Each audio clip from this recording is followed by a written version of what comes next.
Hey guys, my name is Jay. I am currently a Senior Financial Analyst in one of Canada's top brokers, and today I will be doing an Excel test for another Senior Financial Analyst position, but at one of Canada's top 5 banks between TD, RBC, BMO, CIBC, and Scotiabank. Full disclosure, I have not looked at anything on the Excel test yet, and although I'm not actually applying for the position, I will be treating it like a real test and provide commentaries to show insight to my thought process breakdown and why I do things the way I do. The whole point of this video is to be informative. I want to provide insight on what you can generally expect from an Excel test for a similar position or any other position related to finance or accounting for that matter. I'll also be making more Excel videos in the future to help others become more Excel literate and improve on their Excel skills, so further support would also be greatly appreciated. Well, with that said, let's get started. Okay, let's get started. So upon opening the Excel test, I am introduced with 3 tabs, one being the instructions, the other being dashboard, and the last being data.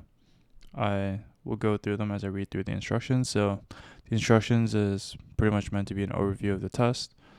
Task 1 is to rebuild the dashboard and the dashboard tab. The requirement of the dashboard is that it is dynamic and the financials in the report automatically change to reflect drop-down selection in cells B3 and B6. The financials that feed into okay.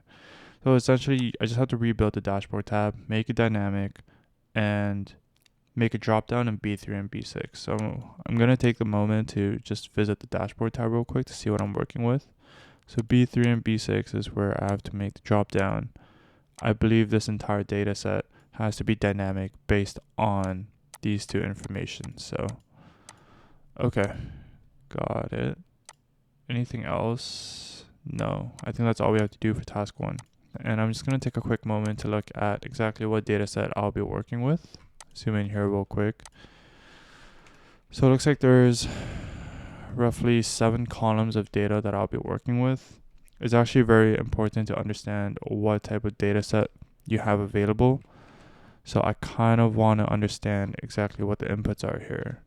And the way I do that is I generally create a filter. And the way I do that is Control-Shift-L.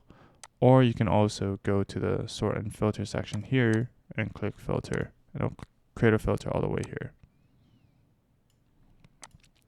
And the reason why I create a filter is when I check down on the filter, it shows exactly the different unique data sets I have available in that column.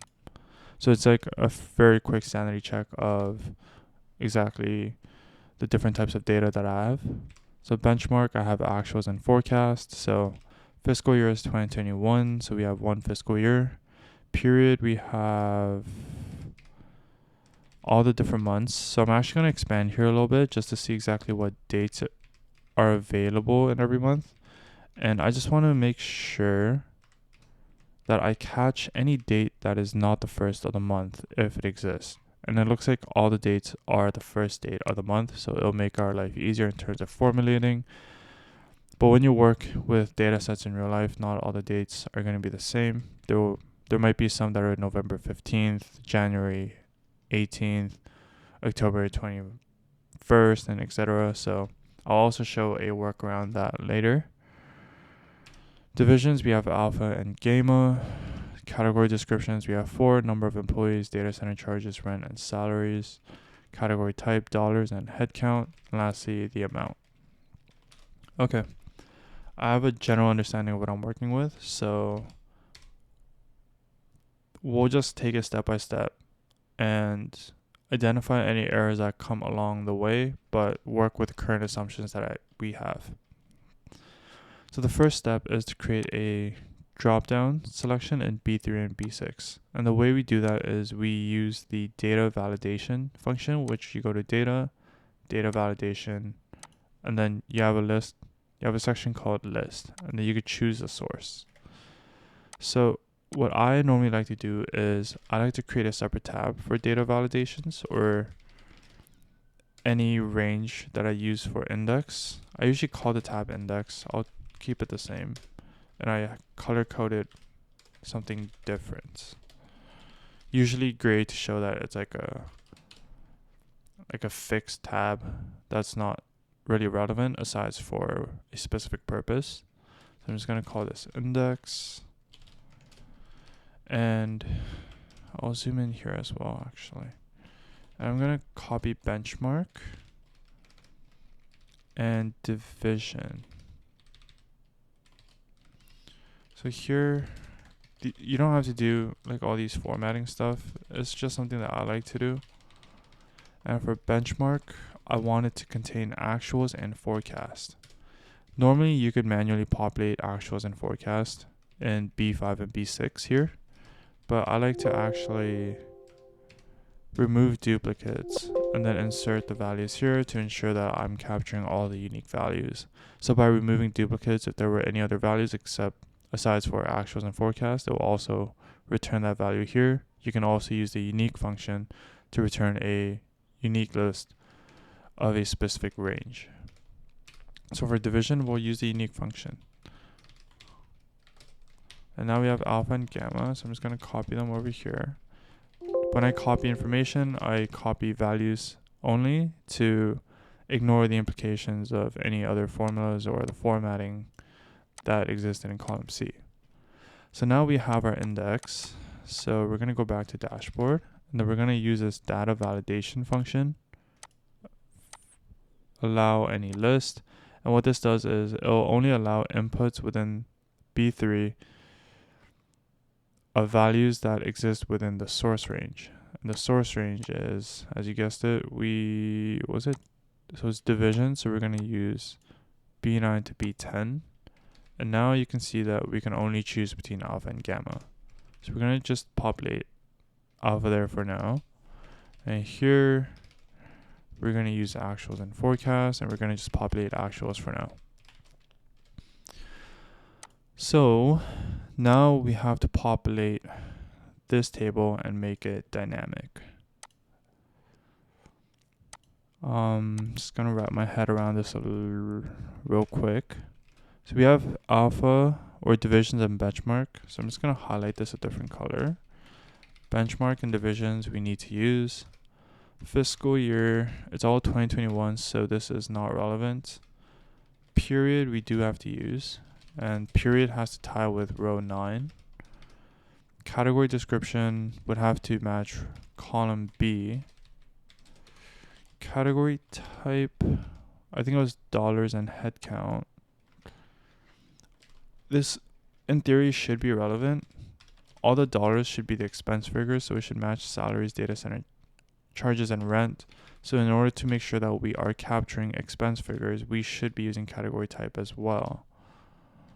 So we'll use category type. And again, I am going to create a separate list here.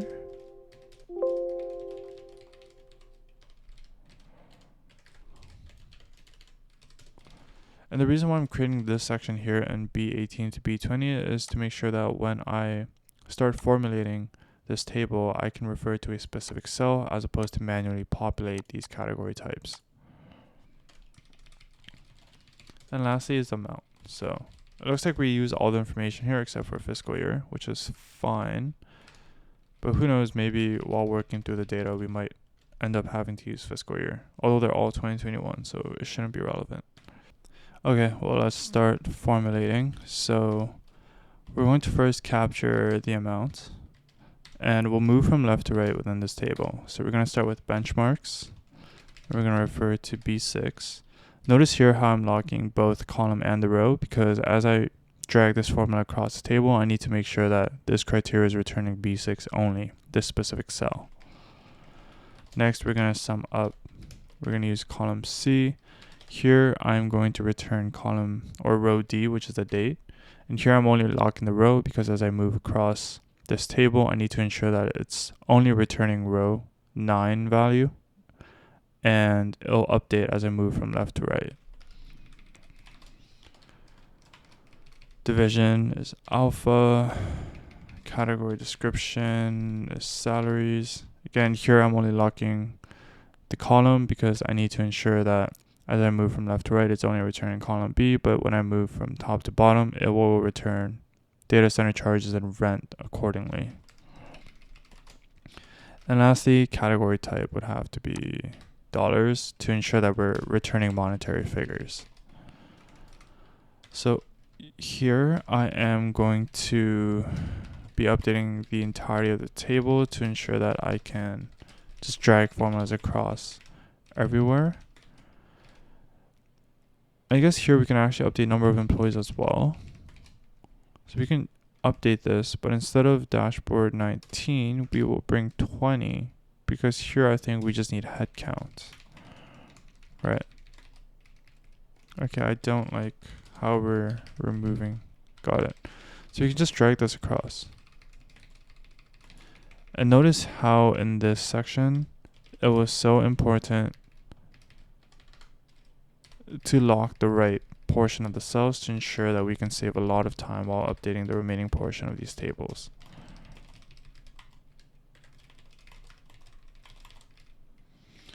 Okay, so now we have our dashboard. We're still missing this portion, so in this section we just have to return a specific month. So I'm actually going to drag this formula across, and I think what we have to do is this section, it shouldn't be dynamic. It shouldn't refer to this benchmark section. So I'm just going to drag this over here. And because we need actuals to update to forecast as we move across, I'm just going to go to Z11. Where is Z? Z9. Oh, I'm at Z11. I think this is at 8. I'm only going to lock the row.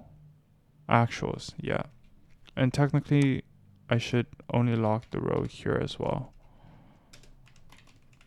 Now notice how it moves from actuals in April 2021 to from column Z to column AA as I move across the table. This one's over and under, so I'm going to assume it's actuals minus forecast. And again, we can just drag these formulas across. I think this is how you do it. So April, it matches, it reconciles to what we have.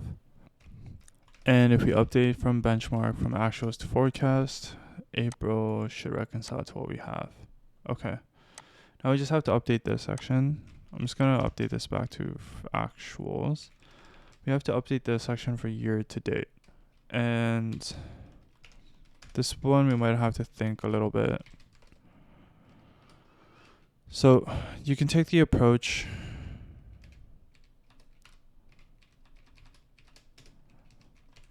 of trying to find a common variable for all the figures from November to April. But the way I would do it is this. So I'm just going to move this across as well.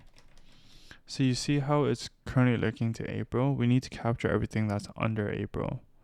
So this is dashboard D9. And we can update this to less than or equal to and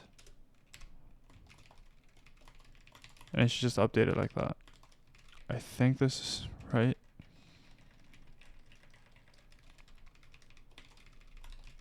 Again, and now you have your dashboard table. So once you update alpha to gamma, it automatically updates. Right. Okay. And that's pretty much it for the data exercise.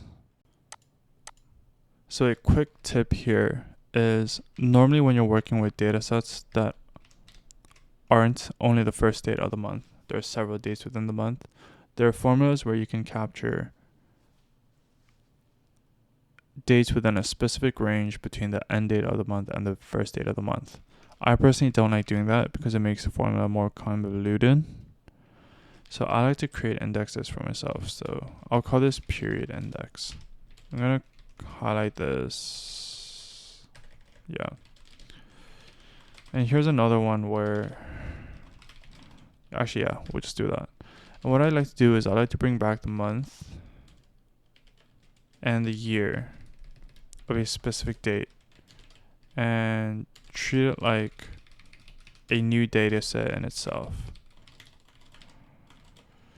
And what I like to do here is I like to do the same.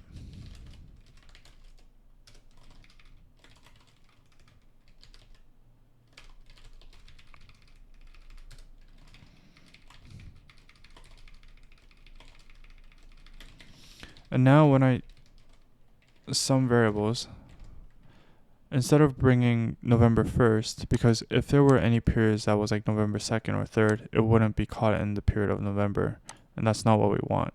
So instead, I'll be using these date indexes. I'll also create an indicator as such. And normally this row would be like hidden, because this is only specifically for capturing data purposes. It's not meant for presentation.